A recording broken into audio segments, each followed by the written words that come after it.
Vou te servir um café, Léo. Muito obrigado. Adoçante ou açúcar? Nada, maninha, puro. Purinho? Purinho, muito obrigado. Esse é dos brabo, então. Isso, se é pra ficar acordado. Olá, pessoal. Bem-vindos a mais um Minuto do Café. Hoje com o Leonardo, nosso head de produto aqui no Banco Útil. Vamos falar de um tema super importante, que é como as empresas eficientes automatizam processos através da tecnologia. Bem-vindo, Léo. Muito obrigado, Mariana. Um prazer muito bom, principalmente falar sobre esse tema, né, de importância. Eu que sou head de produto, como você apresentou, e venho trabalhando ao longo dos últimos 20 anos aí em cima de dados, de otimização de processos, de automação, enfim, da eficiência operacional. Então acho que vai ser um bate-papo muito bacana aqui. Legal. A nossa ideia, nosso objetivo, Léo, aqui com o Minuto do Café, é a gente trazer conhecimento em poucos minutos aqui de um café e contribuir muito para o pessoal que nos assiste, que nos escuta e agregar muito no dia a dia do nosso público. Vamos começar então a falar um pouquinho do que, na sua visão, Léo, o que você acha que é possível automatizar? Dá para automatizar qualquer tipo de processo? A gente vê lá uma pessoa na área, independente da área. Se você quiser falar um pouquinho da área de produto, da área de tecnologia, qualquer processo manual é possível automatizar? Conta pra gente. Muito bom questionamento, Mariana. Basicamente, né, acho que até antes de entrar no que dá para automatizar, acho que a gente pode falar um pouquinho sobre os três eixos de automação, que são basicamente automação de nuvem. A gente está falando do commodity da tecnologia, que é a infraestrutura. Então eu posso automatizar o provisionamento de serviços, de computadores, automação de monitoramento, automação da verificação da qualidade do software.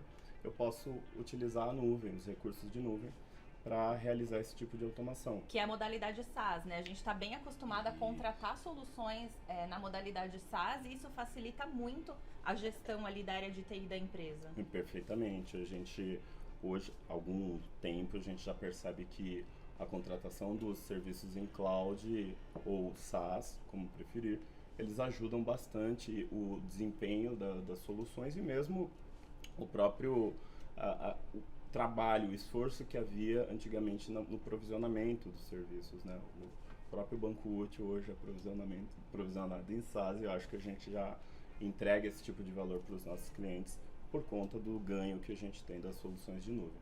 Então, um dos eixos é o provisionamento a automação de nuvem, o outro eixo é a automação dos processos em si, e aí nós estamos falando de uma modalidade de ferramentas categorizadas como RPA, que é Robotic Process Automation.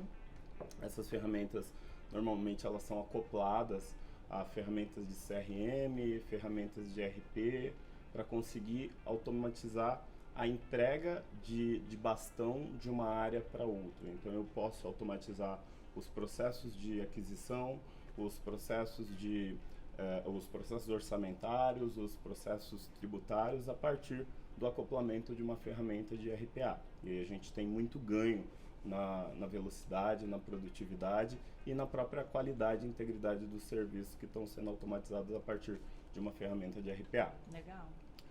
O último, não menos importante, é a automação do negócio em si. E ele depende bastante do conhecimento, do entendimento dos dados que estão sendo gerados ali dentro do teu pipeline, dentro da tua esteira produtiva. E por falar em dados, né, a gente tem algumas pesquisas do IDC com projeção de crescimento para 163 zettabytes até 2025 na geração de dados. E justamente pela quantidade de dados que são criados, a gente precisa ter uma forma de enxergar, precisa ter uma forma de otimizar o acesso a esses dados. A inteligência artificial, ela traz, através da sua área de conhecimento de machine learning, ela traz um meio para a gente conseguir olhar para esses dados, mas com viés de inteligência. E aí é quase que simular um pouco do cognitivo do ser humano. E aí eu acho que a gente consegue enxergar esse terceiro eixo, porque esse processo de inteligência artificial, ele olha para o dado, ele abre, ele aprende um pouquinho sobre esses dados.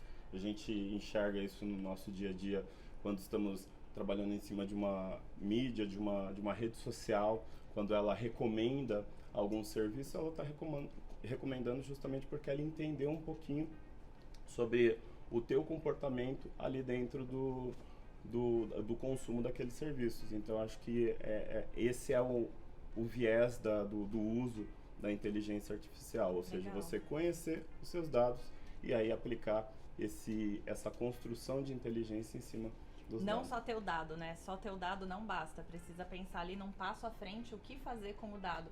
E qual que é o momento, Léo? Se é que tem um momento, quando que uma área, uma empresa, ela olha para dentro de casa, olha para o processo e fala, é hora de automatizar, preciso colocar uma automação, um produto tecnológico aqui para fazer esse trabalho manual.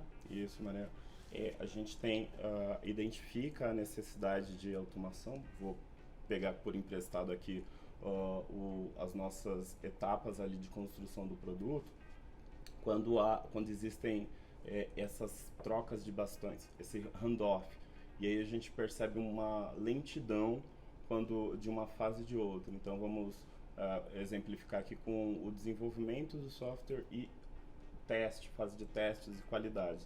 Toda vez que existe a necessidade da gente verificar a qualidade, a gente percebe, primeiro, uma tarefa bastante rotineira, bastante manual, bastante operacional e repetitiva. Então, a partir dali, a gente já sabe que é um indício que há necessidade da gente desenvolver uma melhoria para aquela etapa. E aí existem algumas ferramentas, eu já mencionei. Um RPA para fazer esse trabalho. Isso, aí a gente pode automática. pensar num RPA ou mesmo scripts para promover essa automação. E aí essa automação ela é importante porque a gente consegue, a partir da criação dos dados que estão nascendo nela, a gente consegue aplicar métricas e aí observar um pouco da qualidade do produto, tanto no que diz respeito ao desempenho daquele algoritmo que está sendo entregue, como até como que o usuário vai interagir com aquela automação, com aquele serviço sendo entregue. Então é importante que a gente tenha esse viés, tanto da oportunidade a partir dos tempos de intervalos entre uma fase e outra, como também da viés da qualidade daquele serviço, daquele produto sendo entregue. No meu ponto de vista, eu sei que não é uma regra, mas eu entendo que uma empresa, uma área, vamos falar aqui de uma área financeira, por exemplo, que não tem automação nenhuma. Acho que o primeiro passo para automação é fazer ali a contratação de uma ferramenta, de um produto que faça esse trabalho de forma automática através de um RPA, de um robô, e depois ali que já tem o primeiro passo dado, implementar a inteligência artificial para aí sim conseguir fazer coisas além ali, processos além, com o dado que foi extraído a partir daquele processo automatizado. Não é regra, mas você enxerga dessa forma também? Como que você pensa ali na relação da inteligência artificial dentro da automação de uma área ou de uma empresa? E também uma dúvida que eu tenho, Léo, vamos aproveitar que você está aqui tomando esse café com a gente. Qual que é a relação ali de inteligência artificial e internet das coisas? É a mesma coisa? Não é? Qual que é a diferença, assim, bem a grosso modo, só pra gente entender um pouquinho? Em relação à questão dos processos, de automação dos processos, sim, a gente precisa fazer essa fase de diagnóstico, de entendimento, de compreensão da interação das pessoas. A partir daí você consegue identificar soluções no mercado que vão atender melhor aquela automação. Então é fundamental, né, o próprio Banco Útil como ferramenta de automação de processo, né, automação de pagamentos, a gente já percebe bastante, né? Existe uma estimativa que da maioria dos processos que conseguem ser automatizados dentro de uma empresa, a gente consegue ganhar ali de 40% a 70% de otimização de tempo de execução e de qualidade dentro de um processo. Aumenta a produtividade, então, assim, de uma forma... Exatamente. Então é fundamental que a gente tenha essa visão do todo, né? A gente precisa enxergar a floresta como um todo e aí adentrar ali nos detalhes e identificar qual que é a melhor solução para fazer automação em determinado aspecto. Então, e olhar para o mercado exatamente e verificar, com base nessas 3 abordagens que eu trouxe, qual que é a melhor solução para aquela fase de automação. Em relação à diferença, né, da inteligência artificial e do IoT, né, do Internet das Coisas, é importante entender que a inteligência artificial, como dito anteriormente, ela é uma forma da gente conseguir simular o comportamento cognitivo dos seres humanos. Então, assim, a gente falou um pouquinho sobre processo. Processo é alguma coisa mais sistemática, é alguma coisa que a gente não tem muito da intenção, da inteligência. Do intelecto, do né? intelecto Aquela coisa mais humano. braçal. Tira daqui e coloca aqui. Isso. Pega daqui e leva para lá. Isso. No caso da inteligência artificial, como nós somos produtores de dado por natureza, né? Então, a todo momento a gente tem mensagens, tá trocando mensagens, inclusive há uma estimativa também que entre as ferramentas de mensageria, a gente cresce de 3 bilhões em 2022 para 9 bilhões e meio em 2025. Como essa estimativa de um crescimento muito grande de informações, a inteligência artificial ela vem como um recurso para que a gente consiga absorver esses dados e transformá-los ali em informação, e aí sim você alimenta os algoritmos dos serviços com informações para que ele tome decisão. Então ele vai auxiliar você em processo de fraudes, de gerenciamento de fraudes, processos de automação, como a gente falou, dentre outras várias informações que o nosso intelecto permite que a gente faça. Então a gente consegue informar a máquina como se comportar ou como simular os comportamentos de um ser humano. Esse é, de maneira bastante sucinta, para que serve a ferramenta da inteligência artificial. Já no caso da IoT, também como produtores de dados, né, isso há décadas já existe essa criação de informações, seja informações que estão sendo geradas em um automóvel, seja informações que estão sendo geradas em sensores, nos nossos wearables, que são os nossos relógios, nossas pulseiras eletrônicas. Tudo que nos monitoram 24 horas por dia, porque na verdade é isso que acontece, a gente está sendo monitorado o tempo todo. Isso, sempre Mas é papo para um outro minuto do café. Isso, é sempre assim, mas está muito mais relacionado nesse momento à criação, à geração do dado em si, do que o monitoramento, que aí eu acho que ele está relacionado à parte de segurança, que já foi também mencionado aqui no café, mas que tem algumas peculiaridades quando a gente está falando da produção desses dados em particular. Então o IoT é uma forma de você conectar esses dispositivos com a internet. Então esses dados não estão mais nascendo de maneira isolada, só no nosso relógio, ou só no nosso celular, ou somente até dispositivos, né? Eu particularmente tenho lâmpadas inteligentes em casa, comando né? de voz, onde você pode usar o comando de voz. O próprio comando de voz para os assistentes pessoais também são informações que estão nascendo. Tá tudo integrado. Tá tudo integrado. E a internet, ela auxilia que você faça um consolidado dessas informações. E aí, em cima desse consolidado, você gera o quê? Você gera valor. Você reconhece o comportamento de um indivíduo, o comportamento de uma empresa a partir da consolidação. Inclusive, a partir daí que vem um outro conceito que anda junto com a IoT, que é a internet do comportamento, né? Porque a gente começa a perceber, com o uso da IA associado aos dados que são gerados dentro dos nossos dispositivos, a gente consegue construir a identificação do comportamento de determinado indivíduo. E aí tem um outro conceito para um outro café, chamado a internet comportamental. Então é um pouco dessa a diferença das coisas, né? A gente gera as informações, consolida essas informações em cima dos dados, e aí a partir da inteligência artificial a gente consegue construir intenção, identificar comportamento em cima desses dados dos dispositivos a partir da IoT. Legal. E só pra gente finalizar aqui, Léo, você como head de produto, faz ali a liderança, a gestão de uma equipe